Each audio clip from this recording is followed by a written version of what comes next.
So why won't a record label sign me? All right, a deal, right? In 2000 and whatever year we're in, 17, 18. A record deal is like a loan from a bank, right? Number one. So when we know about loans is you can't get one unless you don't need it, right? So the only way you can get a deal or signed is, you know, let me just be general and keep it real, is if you're already making money on your brand, right? Of course, you could have a parent or a family member that's in a label or somewhere, whatever, cool.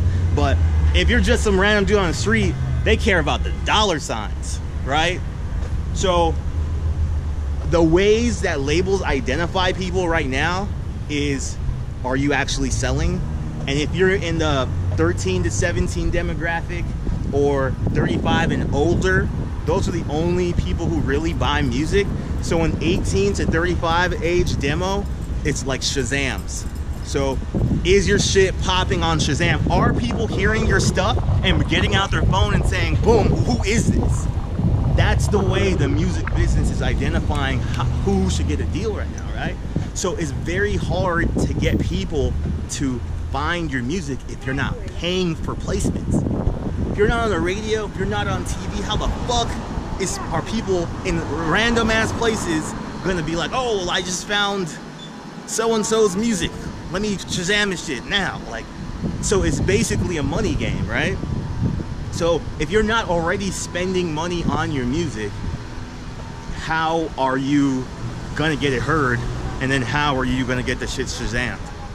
It's basically not gonna happen. And that's why no one can understand, oh, how do I make money or get a record deal? Because you can't, nigga, you don't have enough money, right? And people are always told like, oh, I'm not spending money on my music. Come to New York City and see Jay-Z 444 on every fucking bus and every taxi.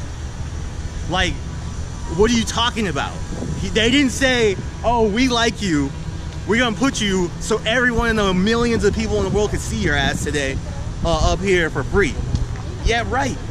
So listen, you have to start figuring out who your fans are and spending a little bit of money to get that first 100 to 1,000 people. Once you do that, you can figure out how to make more money by selling them shit. And once you start selling them shit, okay, bam, like, okay, let's get the money rolling in. And then you can start paying to get your stuff on radio or heard on YouTube, etc. All right? And you can't actually pay to get on radio, it's illegal, but you can pay a radio promoter to approach people, blah, blah, blah, whatever. There's other videos about that, but that's how it works. So the reality is you won't get signed until you are already on. So you gotta make that shit happen. I'll talk to you soon.